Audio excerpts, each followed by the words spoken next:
de los indicadores económicos y luego los primeros intentos de presentar y medir la actividad económica y presentarla en un cuadro contable con un flujo de fondos en cuanto al uso y destino de los factores de producción, al manual de cuentas nacionales que vimos en las diferentes revisiones hasta la revisión 8 de 1993, si no estoy mal,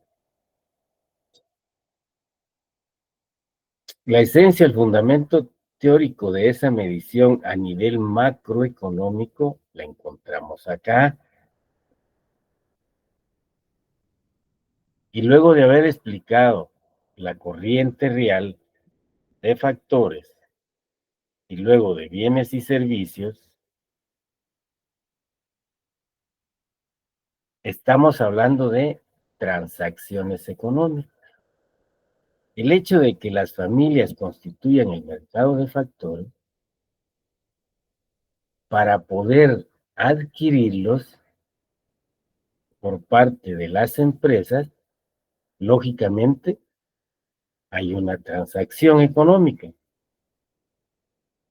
que en este caso, o en términos técnicos, se le denomina inversión para producir. Atrás de esta producción, ¿qué vamos a encontrar?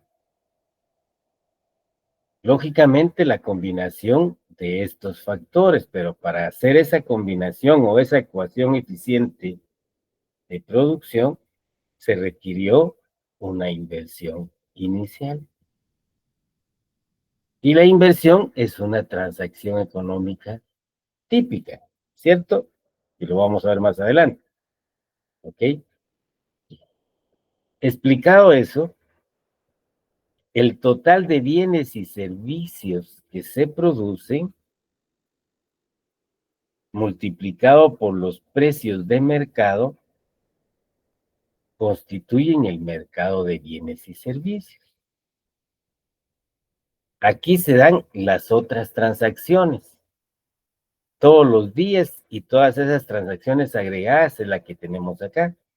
Las familias van y adquieren los bienes y servicios que necesitan. ¿Para qué?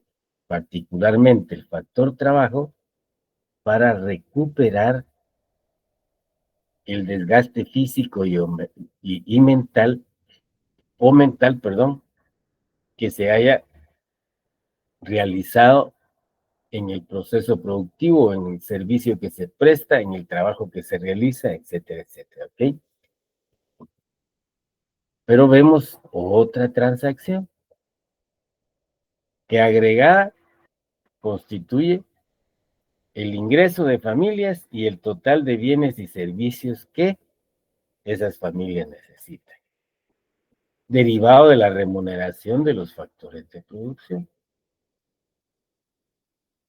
De tal manera que acá tenemos, por el lado del mercado de bienes y servicios, la oferta, y acá tenemos la demanda.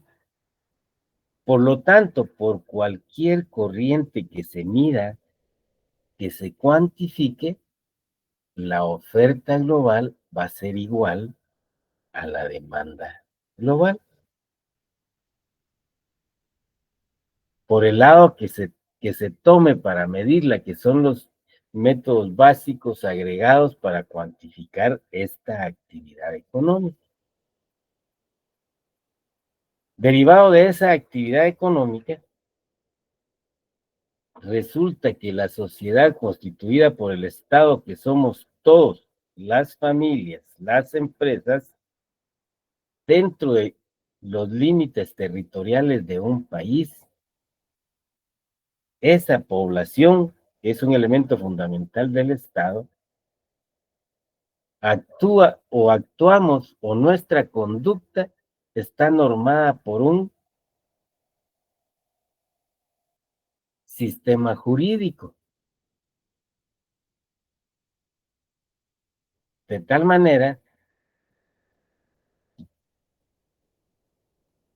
que para poder darle vida a las empresas que forman la oferta, lógicamente existe una ley, existe un ordenamiento jurídico que establece claramente cómo podés tú convertirte, cómo las familias se pueden convertir en personas jurídicas, o en otras palabras, cómo las personas individuales podemos constituirnos en personas jurídicas, que en términos jurídicos así se le conoce a las empresas. ¿Ok? Cuando las familias van al mercado a adquirir bienes y servicios, que ya dije constituye la demanda, para reponer la actividad realizada, lógicamente están consumiendo bienes y servicios. El otro término, inversión, consumo. Con los ingresos del gobierno, adquiere los factores que necesita y los bienes y servicios que le son indispensables. ¿Para qué? Para realizar la función que ese ordenamiento jurídico le otorga al representante de este Estado que se llama gobierno, y eso lo hace a través del gasto público.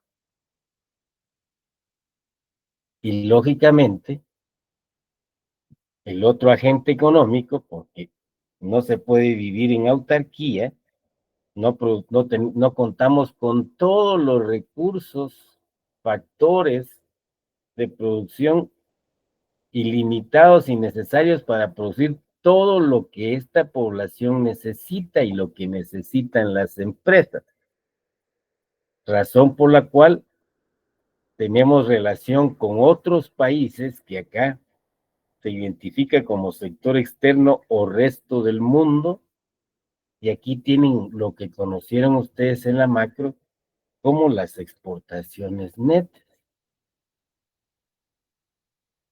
De tal manera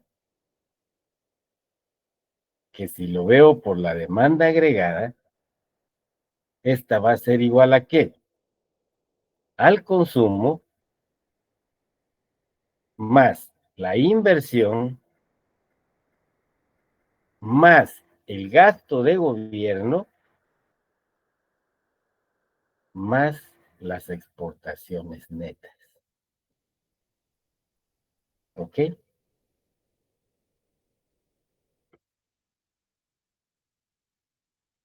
Pregunto, ¿hay alguna inquietud,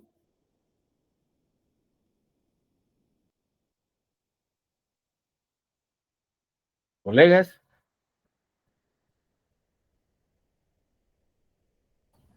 Por mi parte, no, licenciado. Porque yo espero que vayamos comprendiéndonos en este sentido, porque es bien importante, y ahora voy a tratar de hacerlo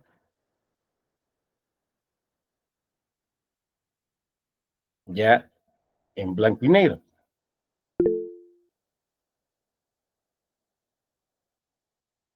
Entonces dijimos que si revisamos la demanda agregada, esta va a ser igual al consumo ¿de quién? Al consumo de las familias, ¿no es cierto? Consumo privado, le vamos a denominar ahora, pero para hacerlo muy ilustrativo, consumo de familia, más la inversión que realizan las empresas, ¿cierto? Para hacerlo ilustrativo, le vamos a denominar inversión privada, más lo que ustedes conocieron como gasto de gobierno, pongámoslo así, gasto de gobierno, más, ¿ok?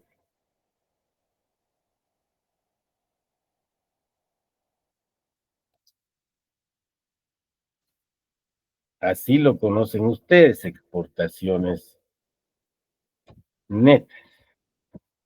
¿Ok?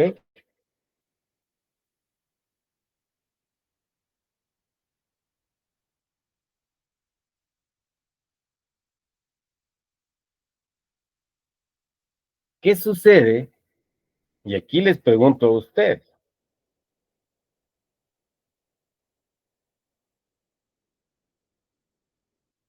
Sí, es exactamente lo mismo, exportaciones menos importaciones. ¿Qué sucede si a la demanda agregada yo paso las importaciones al lado de la demanda agregada? Ahí está, con signo negativo, pasaría con signo positivo, ¿no es cierto?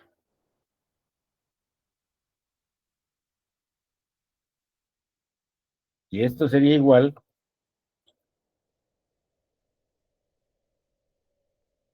al consumo de familias más la inversión privada más el gasto de gobierno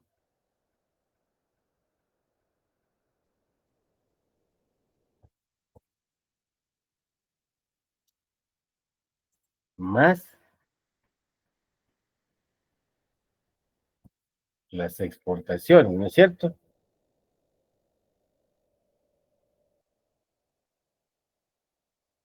Desagregando un poco esto,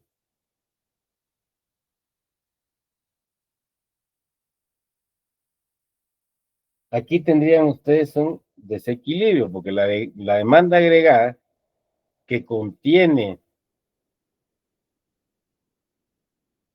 el efecto neto del resto del mundo, al adicionarle las importaciones acá,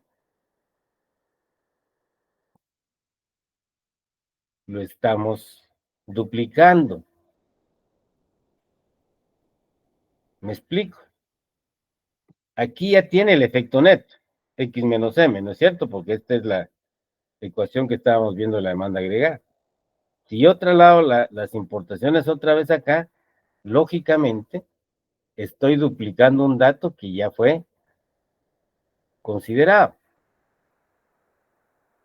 Y esto no se acepta en la contabilidad social.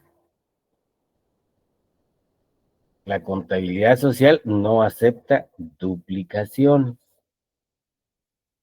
¿Ok? De tal manera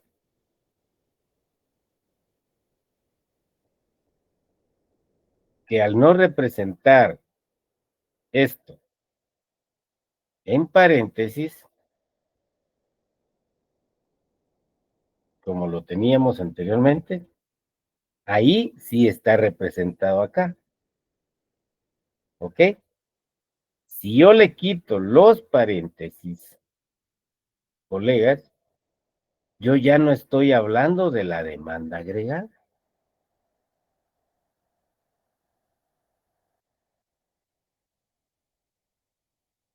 Entonces, esta ecuación sin paréntesis en el comercio exterior, ya no estoy hablando de demanda agregada. Estoy hablando del Producto Interno Bruto.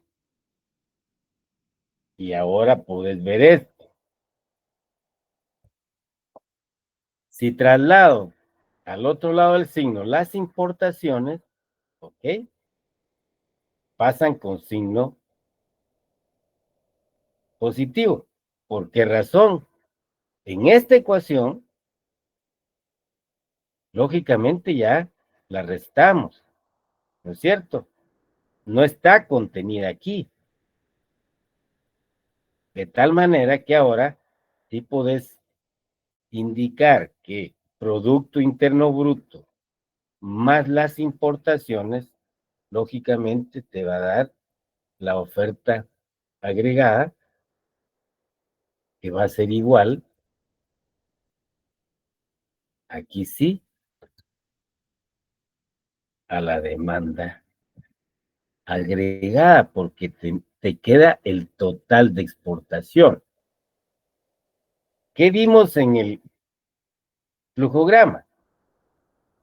Vimos que el consumo de familias más la inversión más el gasto de gobierno, que es lo que tú tienes acá, esto, consumo de familias más inversión privada más gasto de gobierno, que lo voy a poner en amarillo, ¿ok? Es la demanda interna, la demanda agregada interna. Por lo tanto, las exportaciones va a ser la demanda agregada externa. Y la suma de todo esto va a ser igual a la demanda global, que se va a equiparar a la oferta agregada. Demanda agregada igual a oferta agregada, ¿ok? Ahí tenés ya el mercado en equilibrio. Si tú ves esta medición, deviene de la naturaleza de las transacciones a nivel agregado que realizan estos agentes económicos, que nos permiten ilustrar el proceso circulatorio de la economía, incluido la corriente real y nominal del gobierno, derivado a que ese ordenamiento jurídico que rige el funcionamiento de este sistema económico incluye los impuestos, como el imperio del gobierno de establecerlos, como les he dicho, sin preguntarle a nadie. Y de acá podríamos, ¿ok? De acá podrías, o mejor dicho, aquí ya hiciste tú toda la parte macroeconómica hasta llegar a identificar por qué el ahorro es igual a la inversión. Eso ya lo conoces, ¿ok? Lo que me interesa en cuentas nacionales es que comprendamos que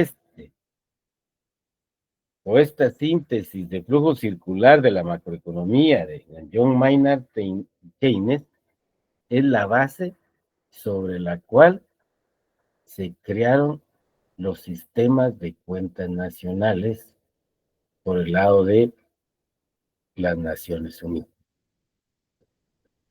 Por lo tanto, es importante para la cátedra que ustedes ya conozcan toda la parte de la macroeconomía. Si tuvieran alguna pregunta, colegas.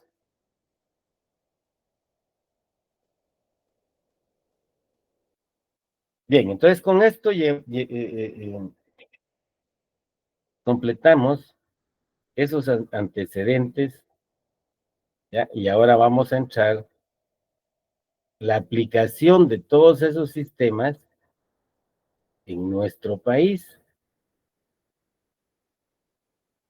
Una vez comprendida su base teórica y lógicamente los aportes que han dado los diferentes sistemas o las diferentes revisiones que le han dado al Manual de Cuentas Nacionales desde 1968 a la fecha.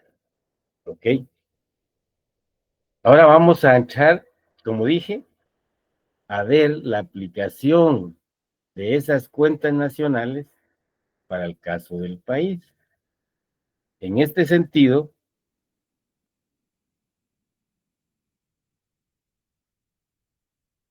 vamos a conocer la historia de la aplicación del sistema de cuentas nacionales en nuestro país. Para el efecto, por favor, solicito el apoyo de algún colega o de alguna colega en la lectura de la siguiente diapositiva y luego vamos comentando.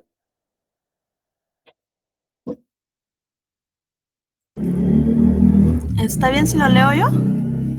Muy fina, colega, gracias, muy amable. Historia de la aplicación del sistema de cuentas nacionales en Guatemala. La elaboración de las cuentas nacionales del país se ha realizado bajo la responsabilidad del Departamento de Estudios Económicos del Banco de Guatemala.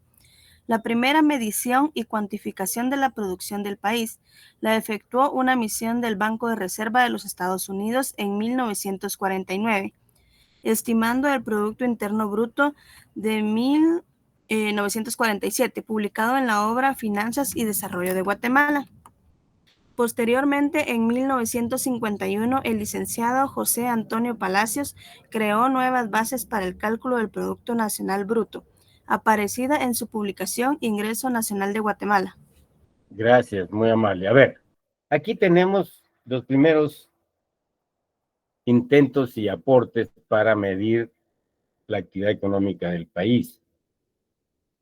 Como ven, el primer intento lo hace el Banco de Reserva de Estados Unidos y cuantifica el Producto Interno Bruto.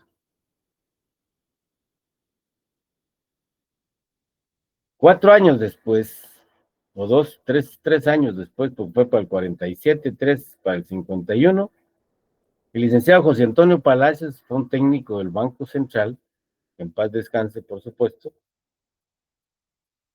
y se imbuyó en el estudio de la contabilidad o de las cuentas nacionales, que me imagino que en la época de los 50, pues eso era novedoso para los economistas. Él fue economista, ¿sí? Y bueno, sobre la base de lo que hizo Estados Unidos, él ya presenta el Producto Nacional Bruto.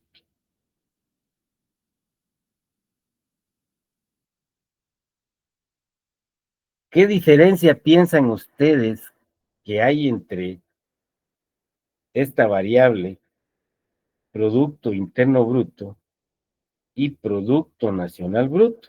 Pregunto si alguien quiere comentar.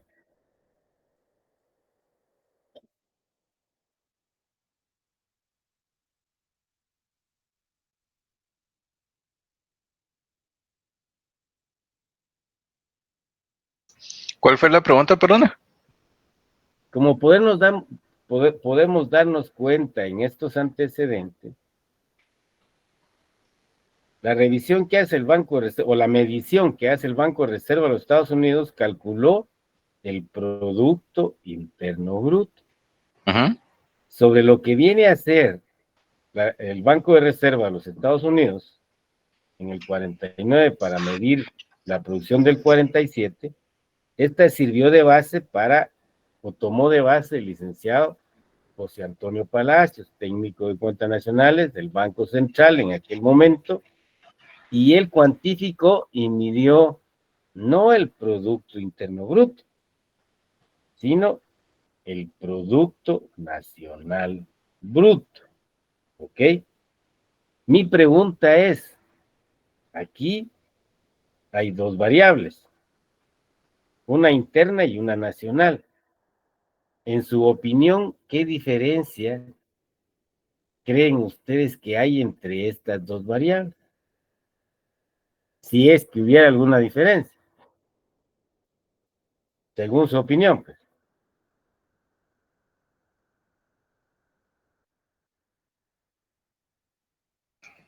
Según tengo entendido, y es probable que esté equivocado, el Producto Nacional Bruto es el que incluye la producción de todas las empresas del país, aunque estén fuera del país.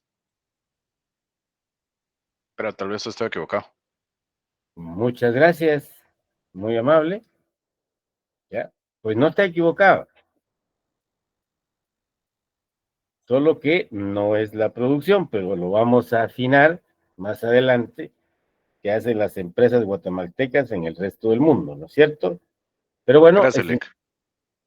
veo esa inquietud ¿Y qué nos dice esto? Nos dice que sí, efectivamente, hay una diferencia que vamos a analizar posteriormente de forma técnica para que no se les olvide. Sigamos, por favor, colega.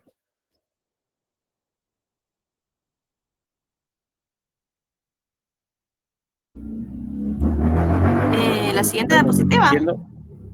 Ok, ahí está.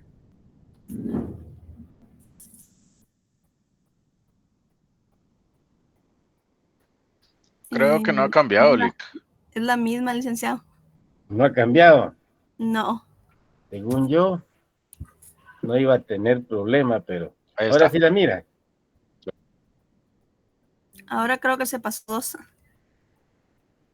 Ahorita No. tocaría la 16. Ok. Aquí está repetida esta, mire. Esta vamos a eliminarla. Ok. Ahí estamos. Ya. En 1958, el licenciado Armando González Campo introdujo nuevas modificaciones, estableciendo una serie de datos de 1950 a 1962, año en que se creó la Comisión para el Estudio, Análisis y Programación del Desarrollo Económico de Guatemala.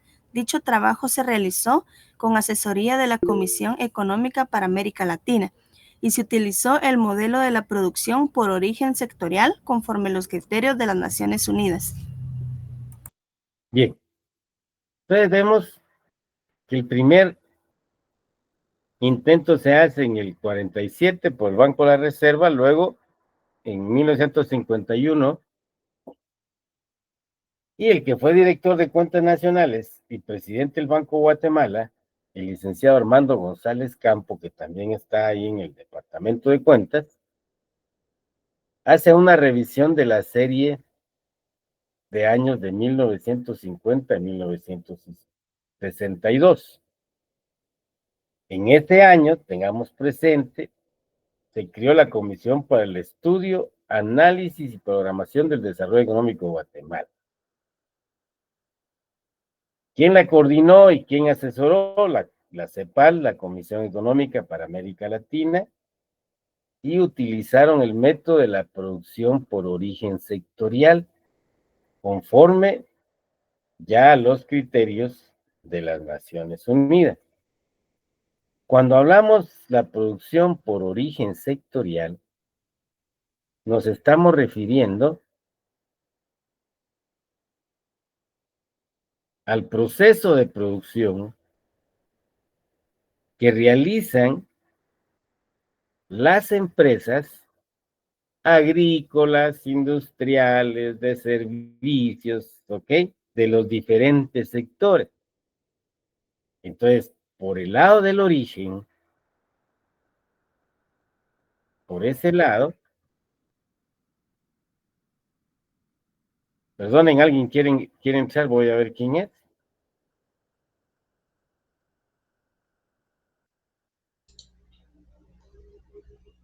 Disculpe, licenciado, entonces sería, la diferencia es que el PNB solo incluye la producción sectorial por el origen guatemalteco, nada más, el origen país nada más. Ahora le digo. Bien, solo le di acceso a un compañero. Cuando hablamos de, usted me dice, cuando está hablando del origen sectorial, lógicamente se está refiriendo a todos los bienes y servicios que se producen dentro del país en las diferentes ramas: agrícola, industria, servicios y todas sus ramas, ¿ok? A eso se refiere este estudio que se hizo en 1958. En otras palabras, se creó una serie de datos de cuentas nacionales de toda la serie de 1950 a 1962.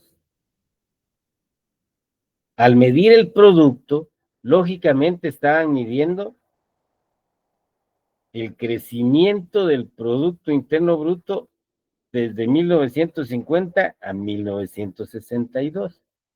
Esto lo hace el licenciado Armando González Campo en el año 58. Y eso es lo que quiero llamar la atención a ustedes. Si fue en el 68, 4 años antes de 1962, ¿ok? Y 8 años después de 1950. Lógicamente, se hace la proyección de datos de acuerdo a los métodos del manual, ¿ok?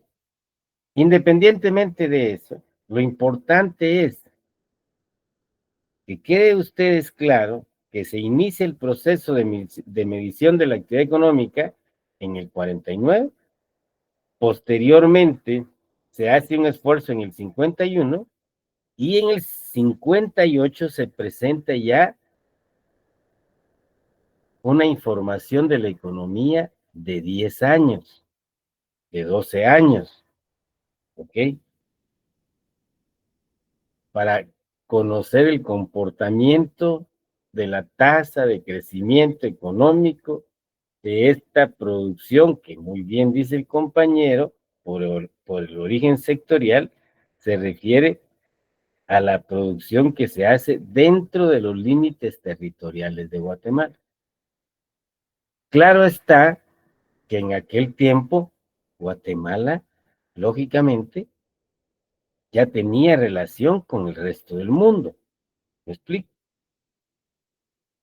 Y si ya habían exportaciones e importaciones, acabamos de hacer un análisis acá de la demanda agregada, de que no acepta duplicación y que al dejar sin hacer la operación exportaciones, importaciones, y lo presentamos así, ya no hablamos de demanda agregada, sino hablamos de Producto Interno Bruto, pero incluye también la relación con el exterior, solo que se va a medir por el origen del producto, y aquí quería yo, espero, hacer un pequeño dibujito acá para poder explicar a qué me estoy refiriendo o qué significa esa producción. O sea, el proceso productivo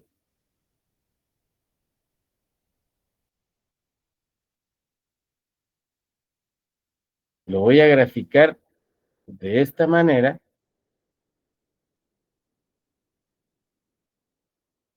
y lo vamos a dejar de forma agregada o explicar de forma agregada,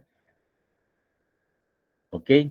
Así, las empresas con la ecuación de factores de producción, ¿sí?, más las materias primas, más los insumos que entran al proceso, y estos factores de producción lo transforman, si es industria, cualquier rama de la industria, transforman esa materia prima, insumos, ¿sí? Toda la combinación de trabajo, capital, capacidad empresarial, tecnología, realiza un proceso de transformación de esas materias primas. ¿Y qué salen? Lo que sale son bienes y servicios, ¿ok? Estos bienes y servicios, que sería el producto final, el producto final, el producto interno bruto, por el lado del origen de la producción, ¿ok? Por el lado del origen sectorial de la producción. Aquí en este grafiquito que les estoy indicando, aquí está todo el proceso productivo de empresas agrícolas, industriales, servicios, pero todos requieren o de insumos o de materias primas más insumos, y también requieren de factores de producción, ¿ok? Trabajo, capital. ¿Qué se está sustituyendo con la inteligencia artificial ahora? solo un factor, el factor trabajo, porque ese mismo robot constituye también capital fijo. Y resulta que estamos entrando a un nuevo orden económico mundial, ¿no es cierto?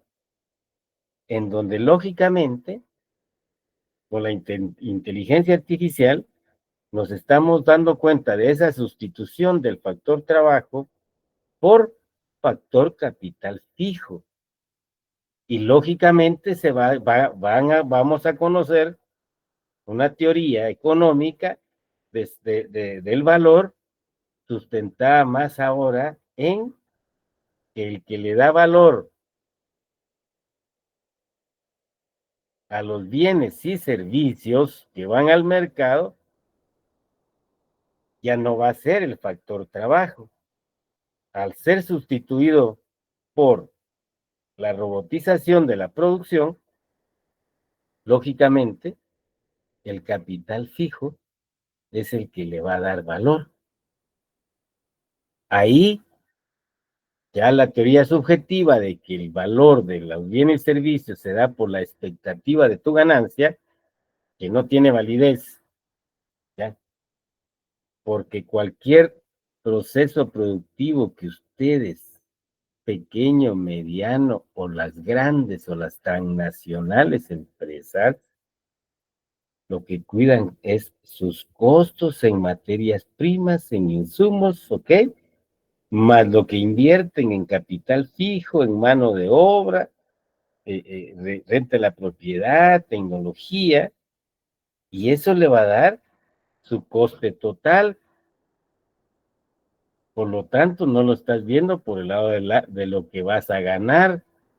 Al tener tu coste total, lógicamente, de la forma como esté organizado este mercado, oferta y demanda, si hay cierto nivel de competencia o de monopolio, oligopolio, ¿ok? En función a esa organización es que vas a determinar, ¿sí? Tu margen de beneficio. Entonces, el valor de la mercancía que está aquí no es la expectativa que tienes de cuánto vas a ganar. Porque si estás en un mercado competitivo, altamente competitivo, no perfecto, altamente competitivo, lógicamente el precio de referencia ya lo tenés aquí en el mercado. Entonces, pero tu estructura para dar ese precio y ver si eres competitivo acá o no, deviene de la cuantificación de la inversión en factores de producción, materia prima e insumos. Lo explico simplemente con el objeto de que puedan tener elementos de juicio con relación a las diferentes posiciones que hay relativas a la teoría del valor. ¿Ok? Pero lo importante es que vean cómo se inicia la medición de la economía en nuestro país. ¿Ok? Por favor, colega. Las estimaciones parten de toda la información disponible para 1958, año que se tomó como base de la serie para años anteriores y posteriores. El método utilizado consistió en extrapolar las cifras obtenidas de la producción bruta, insumos y valor agregado para todas las ramas económicas, mediante índices adecuados de volumen físico de la producción, los cuales provienen de información estadística primaria recabada en fuentes directas o a través de encuestas periódicas. Bien, aquí tenemos una explicación de esa medición del año 1958. Ahora entienden por qué toda la contabilidad que van a ver o vieron en macro a precios de 1958, porque a partir de ahí el año base que se estableció fue 1958. Y se logró modificar, si no estoy mal, hasta el cambio de año base al 2013 o 2008. ¿Ya? Lo importante es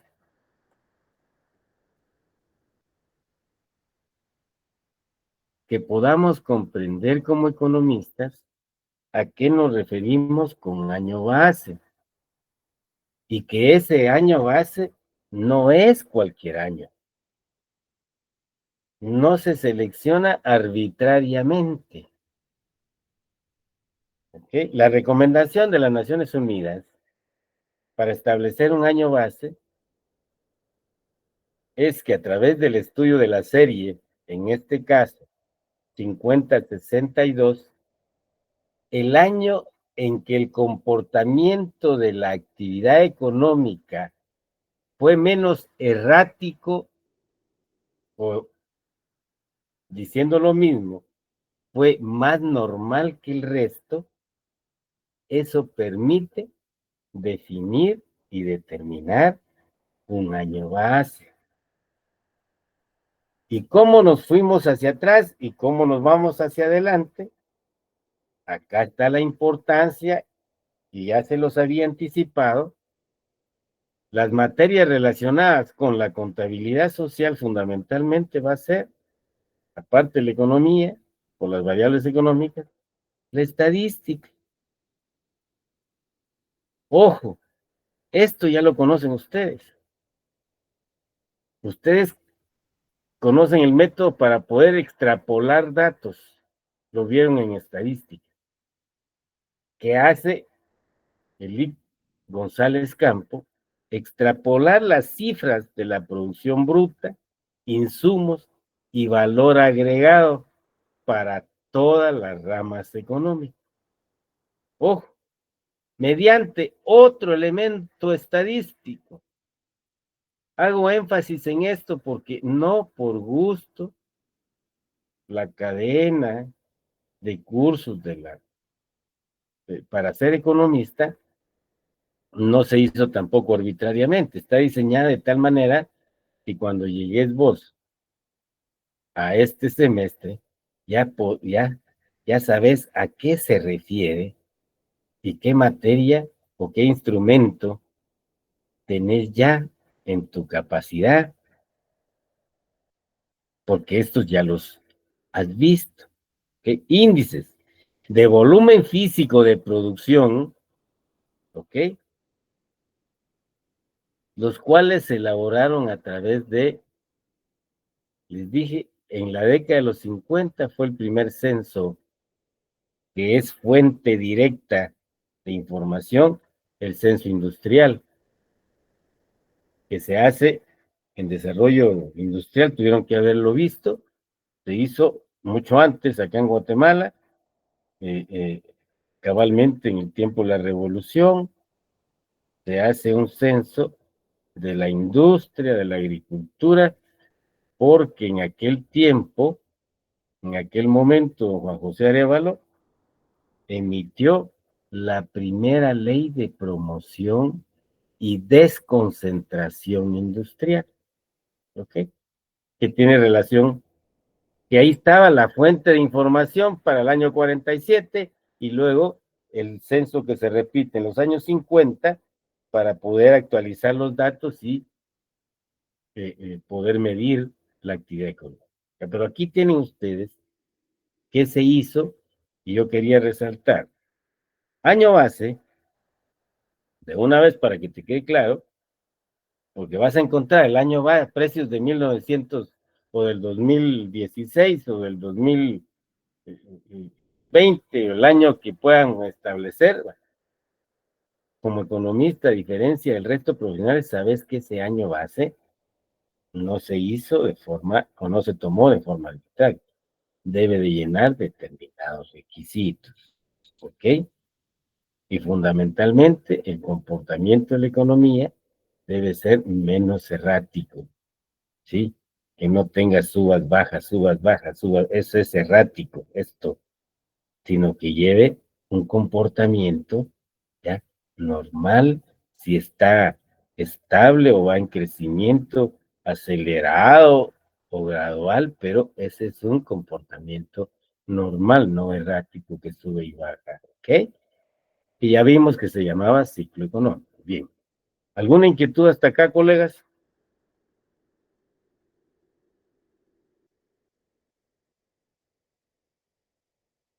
Sigamos pues, colega.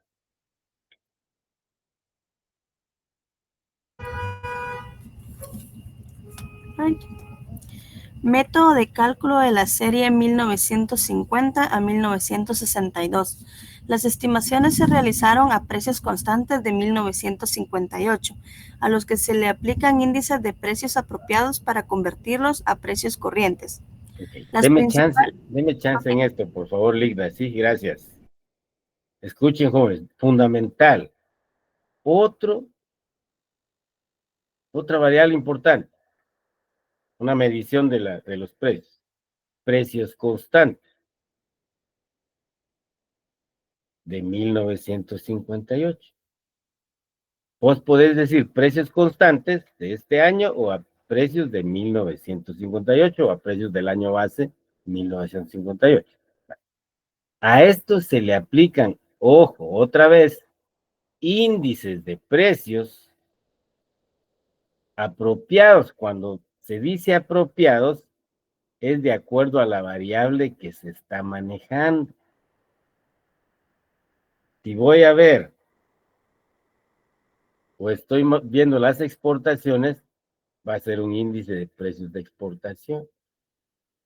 Si estoy viendo o cuantificando el sector construcción, precios de los materiales, índice de precios de materiales de construcción, es decir, con el índice de precio apropiado a esa variable. Para convertir los precios constantes o de un año base a precios corrientes. Pregunto, ¿alguien puede decirme cuál es la diferencia entonces entre precio corriente y precio constante?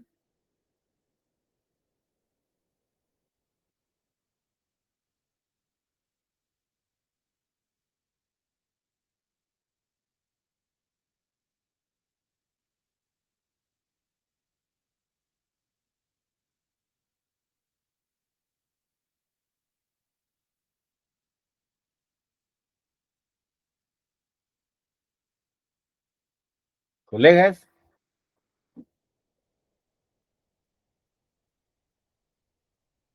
¿qué diferencia hay entre un precio constante y un precio corriente? Los precios constantes son a un año base, creo yo, y los Así precios es. corrientes son los precios actuales. Ok, a un año dado. Cuando decimos precios actuales, está bueno, el índice de precios de 2024, un año dado. La variable está medida a precios del 58, precios constantes, precios de un año base. Esa es la diferencia. Gracias, colega. Así es. ¿Ok? Precios actuales, precios. Pero estos precios corrientes, para que les quede claro, son aquellos precios de cada año, los vigentes en cada año. A eso se refieren los precios corrientes. De 1958, de 1959, de 1960, de 1970, 80, 90, 2000, 2010, 2020, 2024. Son precios corrientes porque son de cada año. Pero si toda la variable se mide o se multiplica por los precios de 1958, ahí vamos a hablar de precios constantes. Si la cantidad de producción se mide por los precios de cada año, estos van a ser precios corrientes. ¿Ok? Para que no se les olvide. Sigamos, por favor, colega. Las principales fuentes de información estadística utilizadas fueron Censo Industrial y Comercial de 1958, encuestas de gastos familiares, actividades agrícolas, de servicios profesionales y de la construcción, estadísticas de las finanzas públicas, de comercio exterior y censos anteriores a 1958. Los rubros del... Siga. Okay. Los rubros del Producto Nacional Bruto se integran mediante los agregados de la oferta y demanda global, cuyos componentes son. Ok. Veamos este aspecto ¿sí? Censo industrial y comercial, gastos familiares, actividades agrícolas, servicios profesionales, ok. Ahora sí vas a ver la importancia de esto. Aquí habíamos hablado de todas esas actividades por el lado del origen sectorial de la producción. Pero ¿qué te quiero resaltar acá? Y por eso se llama macroeconomía. Aquí, ingresos y gastos, tenés las finanzas públicas. ¿Ok? La relación con el sector externo, comercio exterior.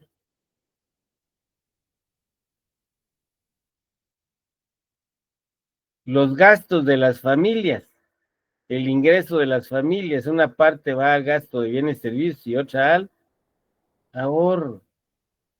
Son los elementos que acá nos acaba de compartir la colega.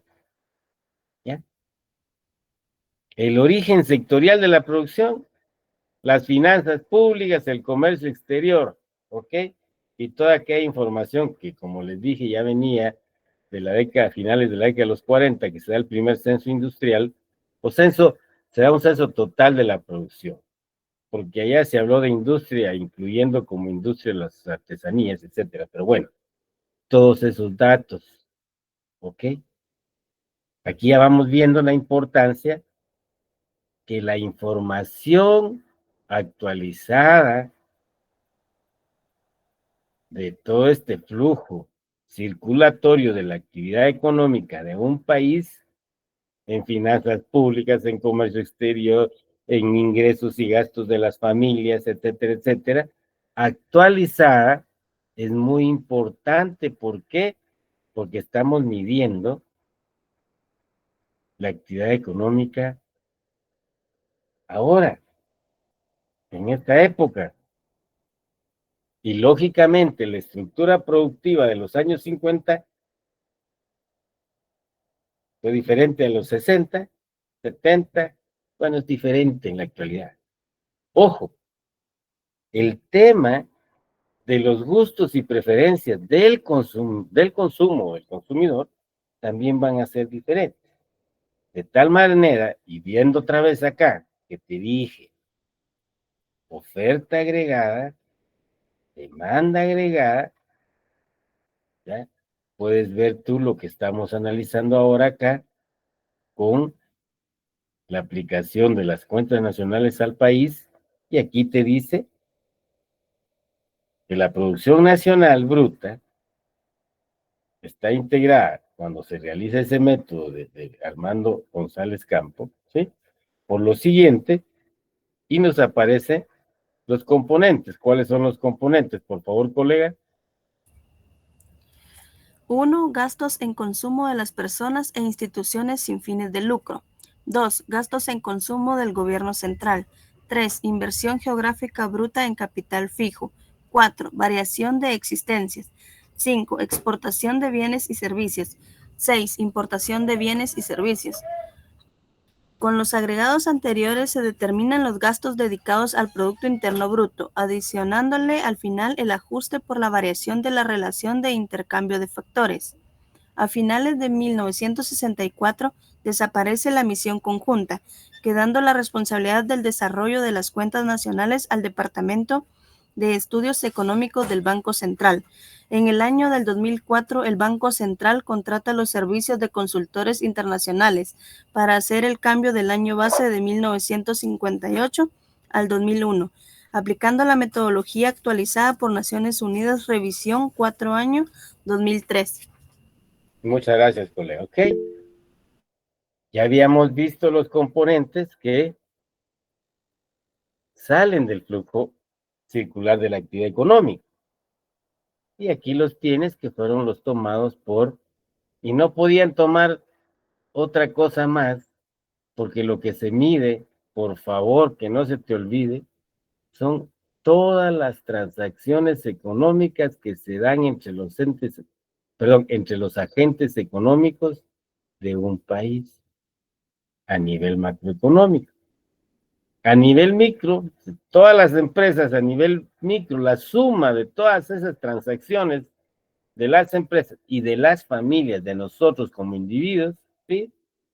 Es lo que establece la famosa oferta y demanda global o agregada, ¿ok? Que ya vimos cuáles son los exponentes. ¿Qué es lo que voy a adelantar ahora de esto? Digamos, nuevo, para que puedan ustedes saber a qué nos estamos refiriendo. Si tú ves, aquí el consumo o los gastos en consumo están separados. El de las personas e instituciones sin fines de lucro. Las ONGs, por ejemplo, se compilan como consumo de familias, consumo de hogares e instituciones sin fines de lucro. Generalmente, vamos a ver, que ahora me acuerdo, usted tiene la simbología, ¿verdad? Le mandé la simbología, Lick Vázquez. Sí, todo ese material lo tengo. Ok, para que se los pueda trasladar también con la primera unidad. ¿Sí? ¿De acuerdo? Porque se maneja instituciones sin fines de lucro, es ISFL. Así aparece, va la simbología. De acuerdo al manual. ISFL se refiere a instituciones sin fines de lucro. Las personas o los hogares normalmente aparecen en el manual. ¿Ok? Luego tenés el consumo del gobierno central. Aquí adelantamos en su conocimiento con finanzas públicas y el consumo del gobierno central, se les manifestó que eran los gastos de funcionamiento. Luego aparece la inversión geográfica bruta en capital fijo. Aquí está unida tanto la inversión en capital fijo privada más la inversión del gobierno. ¿Ya? Que podría separarse en inversión geográfica bruta de capital fijo privado, inversión geográfica bruta de capital fijo público o del gobierno. ¿Ok? Pueden hacer la anotación ahí en su cuaderno y cuando tengan esto, que espero llevarlo ya mañana para que lo impriman a aquellos que se apuntaron, voy a dejar la lista ahí, ya puedan hacer sus observaciones acá en estas diapositivas. ¿A qué se refiere variación de existencia dentro de las cuentas nacionales? Pero para hacer una analogía con los que son peritos contadores, y creo que todos por sentido común lo sabemos, y voy a ir como siempre a lo más sencillo. En cada familia hay una despensa familiar, es decir, fuiste el 1 o el 30 del mes pasado y compraste todos los bienes y servicios que ibas a necesitar para la quincena. Tenías un stock. Y si sos ordenado, levantaste inventario. Tantas sopas, tantos espaguetis, tantas libras de azúcar, vaya. Lógicamente ese se llama inventario. Como lo compraste el 30 y el 30 lo pusiste en tu despensa, lógicamente tenías las existencias para 15 días. Conforme fue pasando el tiempo, el 1, 2, 3, 5, 8 de enero, las existencias se fueron reduciendo. Y si te quedó alguna el 14 y te pagaron el 14, fuiste el 15 nuevamente y adquiriste lo de la otra quincena. Si había algo de existencia, el hecho de agregarle el resto, también hubo variación de existencia. Entonces, por favor, si es que me doy a entender con este ejemplo sencillo, la variación de existencias puede ser positiva cuando la incrementaste y negativa cuando empezás a hacer uso del stock que tenés. Si comprendimos eso, vayámonos a la producción, que es a donde está el significado de esta variación de existencia. Para los que somos del altiplano, del occidente, allá la producción de maíz, que es una vez al año,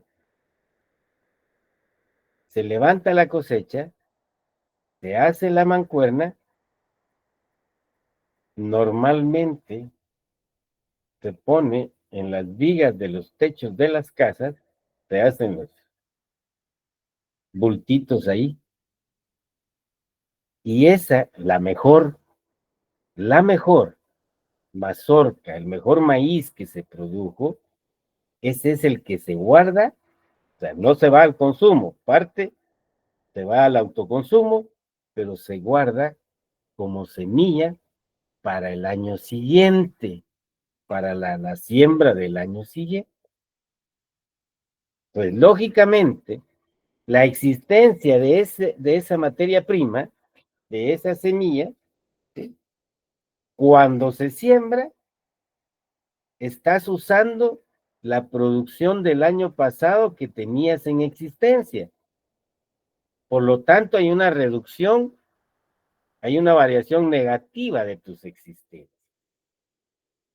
Estoy hablando de ese ejemplo, de la materia prima para producir maíz. ¿Ok? ¿Qué pasa con los bienes de capital? Hasta el cierre del 30 de diciembre del año entrante, para hacértelo simple, ¿cuántos tractores o con cuántos tractores contaba el país? ¿Con cuántos beneficios de café contaba el país? ¿Con cuánta maquinaria para el proceso de la producción de azúcar, banano, etcétera, etcétera, etcétera? Para cada rama de producción contaba el país. Entonces cerró el 2024 con el monto total de existencias y por eso se llama formación bruta de capital fijo. ¿Ok? Formación bruta de capital fijo del 2024. ¿Podría repetir eso, por favor? La definición. La formación bruta de capital fijo, ¿sí? Del 2023, del 2024, todo el capital fijo con que cuenta el país van a ser mis existencias. ¿Ok? Particularmente el equipo y la maquinaria tienen una vida útil, un periodo de vida útil. ¿Sí? Entonces, toda aquella maquinaria y equipo con vida útil, aún el año pasado, y todavía tiene un periodo de vida útil, son las existencias que tengo, pero las voy a usar este año. Estoy usando toda la maquinaria y equipo que no había vencido su vida útil, más la que se adquirió en el 2024. Ahí cerramos el inventario en el 2024. Hoy, ya a los 20 días de este nuevo año, se sigue usando maquinaria que se compró hace 5, hace 10, hace 15, ¿ok? Que está prestando su servicio este año. Si no se adquiere maquinaria y equipo nuevo para la producción este año y se usa solo la del año pasado, toda la maquinaria y equipo cuya vida útil se venza este año ya no nos va a servir para el año entrante. Por lo tanto, hay una disminución en el uso o en la variación de existencia. Pero si este año se sigue comprando maquinaria nueva, tecnología nueva, equipo nuevo, lógicamente la existencia que traíamos se va a incrementar el incremento menos aquella maquinaria cuya vida útil finaliza en el 2025, esa va a ser nuestra variación de existencia. ¿Ok? A eso se refiere que la inversión total va a ser la formación bruta de capital fijo más menos variación de existencia. ¿Ok? Y aquí algo muy importante para efectos que quede claro. No se pierda. ¿Ok? Entonces, la formación bruta de capital fijo, que también se llama inversión total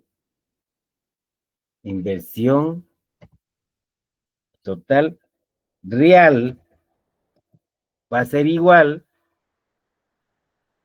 a la formación bruta de capital fijo más menos variación de existencia. Comprendida ya qué es variación de existencia. Aquí estamos cuantificando la inversión real, perdón, la inversión por el lado de la corriente real, por el lado de esta corriente, ¿ok?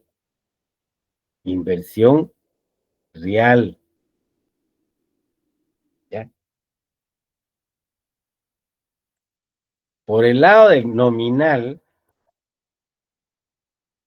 la inversión por el lado del financiamiento, les decía yo que va a ser igual al ahorro interno más el ahorro externo.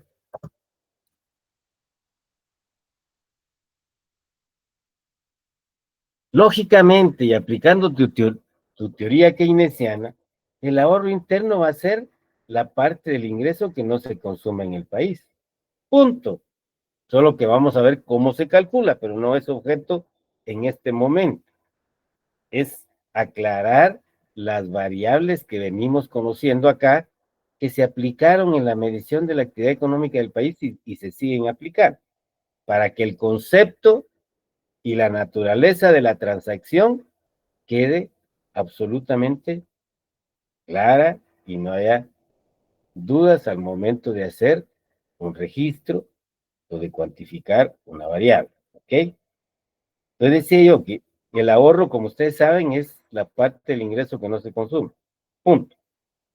El ahorro externo, el otro día les comentaba que acá, este bendito ahorro externo,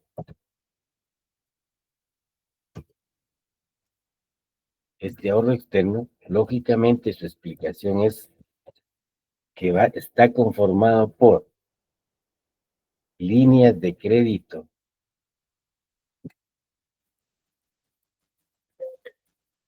privadas que contratan en el mercado internacional de capitales, en la bolsa, en el mercado de capitales internacional,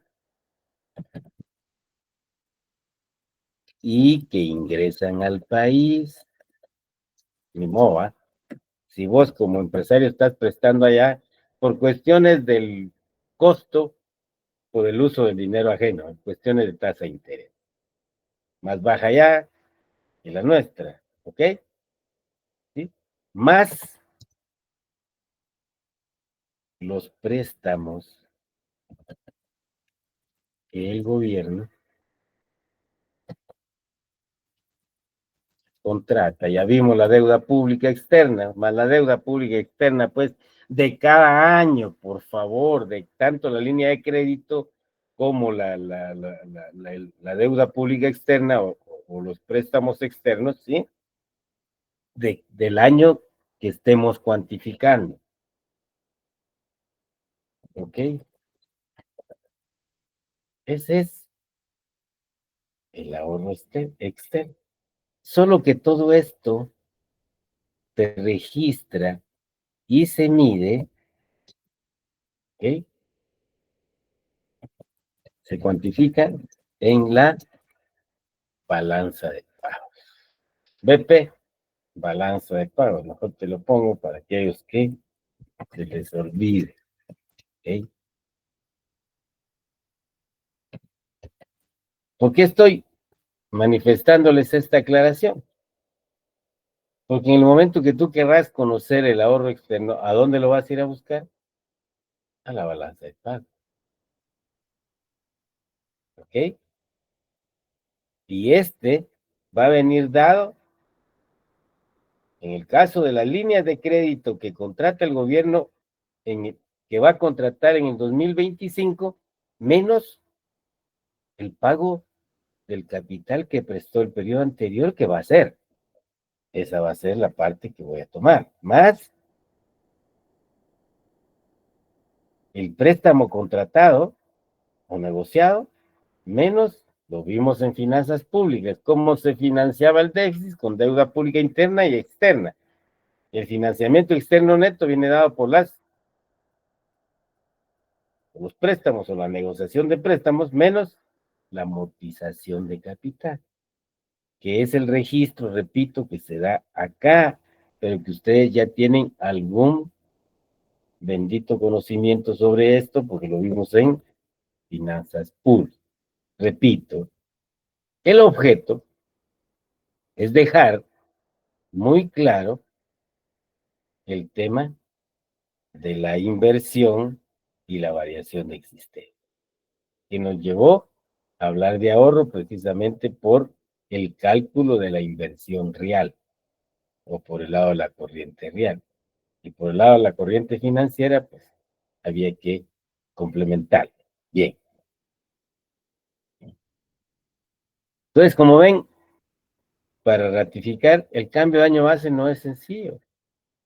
Y normalmente vienen comisiones internacionales contratadas por el Banco Central, lo cual te dice que aún carecemos de recurso humano calificado, especializado, aunque ya existe algunos en esa materia para los cambios de año base. Lógicamente va a venir gente que ya tiene experiencia, que lo hizo en otros países. ¿Estamos claros ahí? ¿Alguna inquietud sobre la explicación de la inversión real y financiera, jóvenes? Solo una cosa, ¿qué significaba IF? ISFL, No, IF. instituciones sin fines de lucro. No, licenciado, lo que componía el ahorro interno más el externo. Ah, la inversión financiera. Inversión por el lado del financiamiento. La inversión por el lado del financiamiento.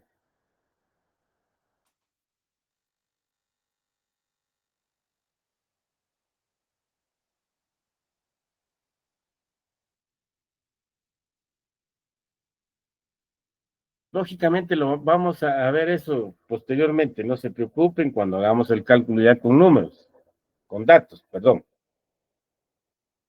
Si no hay mayor duda, por favor, entramos a este tema que es importante porque permite, vamos a ver si ahora me...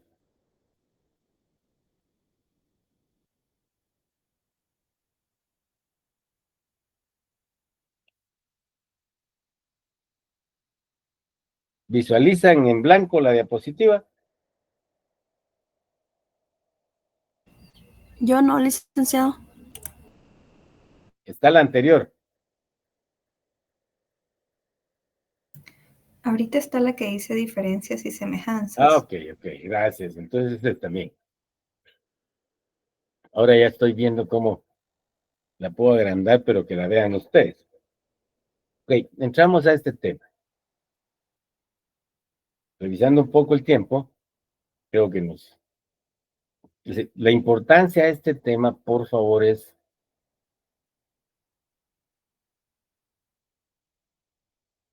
para ratificar que en la contabilidad nacional la información que se tiene es estimada y lógicamente los mecanismos, como les indicaba, o mejor dicho, los principios de la contabilidad,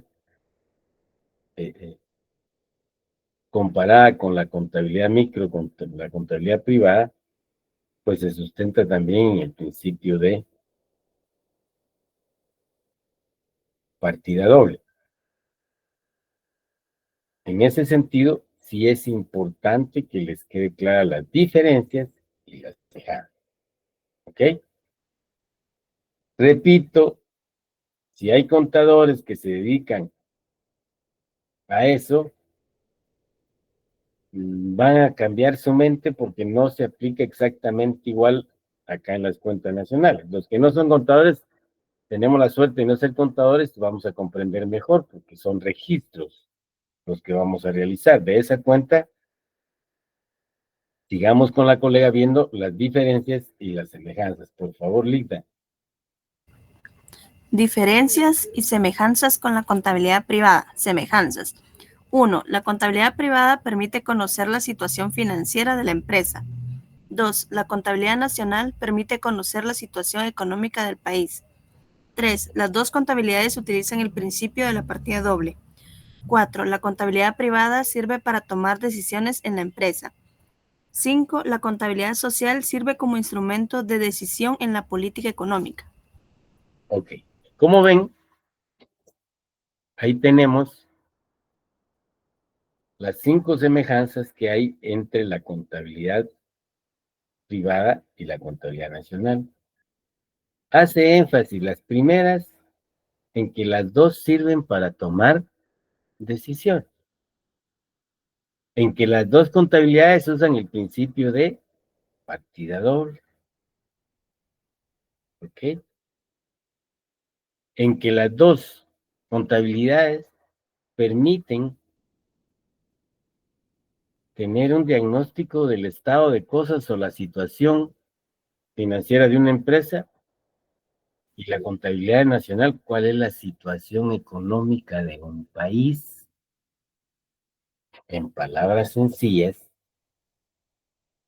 cómo están la situación económica de las finanzas públicas, del comercio exterior del país, del consumo, de la inversión, ¿ya? Que son todos estos elementos que nos permiten registrarlo o hacer los registros en los sistemas y poder tomar estas decisiones tanto a nivel micro y a nivel macro. Esto lo vamos a complementar. Hay otra que no aparece aquí para que la apunten. Otra semejanza es que las dos contabilidades tienen el mismo periodo fiscal. Allá en la contabilidad privada es del 1 de enero al 31 de diciembre y el periodo contable de la producción también es del 1 de enero al 31 de diciembre. Entonces, la otra semejanza es que usan el mismo periodo, que generalmente es un año. Lo pueden poner así o adicionar así en su documentito, ¿ok? Veamos entonces las diferencias, por favor, colega.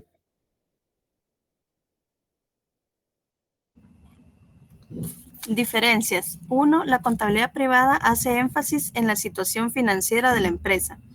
2. La contabilidad social hace énfasis en la producción de bienes y servicios. 3. En la contabilidad privada los cargos y los abonos o los débitos y los créditos se registran en forma positiva. 4. En la contabilidad social el registro de los cargos y los abonos pueden ser positivos y negativos, dependiendo del fin que se persiga. 5. En la contabilidad privada se cuenta con información real. 6. En la contabilidad social se trabaja con información estimada. Ok, gracias, colega. Como ven, con relación a las diferencias, lógicamente, a nivel micro, vos como dueño de una empresa, lo que te va a interesar es tu estado de pérdidas y ganancias. La situación financiera de este año, cuánto ganar, punto. Lo demás, nada que ver. En el caso de las cuentas nacionales o de la contabilidad social es en la corriente real de la producción, la cantidad de bienes y servicios finales multiplicado por los precios de mercado producidos dentro de los límites territoriales de un país. Esa es lo que a mí me interesa conocer. Y lógicamente los economistas, a través de este curso, ya sabemos que podemos tomar datos del Banco Central, ¿ya? Y presentar esa situación, ¿ya? Que vamos a ver que el banco lo hace por el lado del gasto, pero y por el lado del origen sectorial, como ya veníamos viendo. Solo que no lo presenta en un sistema, sino simplemente vamos a conocer la forma general en que está presentado, de acuerdo a la ecuación del Producto Interno Bruto, consumo más inversión más exportaciones menos exportaciones. ¿Okay? Luego tenemos, que esto es muy importante, por principio, en la contabilidad privada, los cargos y los abonos van a ser positivos y negativos. ¿Okay? En la contabilidad nacional van a haber positivos y van a haber negativos para los dos sectores. Por ejemplo, en la contabilidad privada, vos vendiste algo, lógicamente la contabilidad del que te compró va a registrar una salida y la va a registrar con signo negativo. Tú que vendiste vas a registrar una entrada de flujo, lógicamente lo vas a registrar, es un crédito, va positivo, allá es un débito, va negativo. En el caso de la contabilidad social, que también hay positivos y negativos, pero pueden haber negativos y pueden haber solo positivos. Por ejemplo, ¿ok? Los subsidios, particularmente el subsidio o la exención fiscal que establece la ley a las maquilas que no pagan el impuesto sobre la renta. Son ingresos dejados de percibir por el gobierno. Lógicamente, si tú dejas de percibir, va a ser negativo. Y el subsidio, el no pagar el impuesto que hace en la maquila, por ejemplo, el no pagarlo, no lo puede operar positivamente. Para ellos es una economía. Lógicamente va a maximizar su ganancia, pero no lo vamos a ver desde esa perspectiva. Lo vamos a ver que para ellos es un ingreso, porque no lo pagaron. Y si no lo pagaron, también se va a registrar con signo negativo. En la cuenta correspondiente que vamos a analizar y voy a explicar, solo estoy tratando de darles algunos ejemplos por qué se dice que en la contabilidad los cargos y abonos son positivos y negativos y en la nacional pueden ser positivos y también pueden ser negativos en los dos sectores que estemos viviendo, ¿ok? Y la gran diferencia, las empresas generan su propia información, sus estados de precios y ganancias, ¿no es cierto? Su balance general, su inventarios, etcétera, ¿ok? Y la contabilidad, una vez no se actualice la información, va a ser una información muy estimada. Entonces, no se han hecho censos productivos, simplemente se ha estimado por el lado del origen, como hicimos, como vimos allá en la aplicación de don Armando Campo, ¿ok? Que es lo que hace el departamento de cuentas. Bien, lo dejamos acá, ya le robé 5 minutos al otro profesor. Nos vemos el viernes a la misma hora y en este canal, colegas.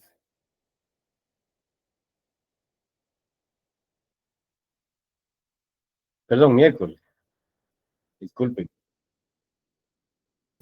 Buenas noches,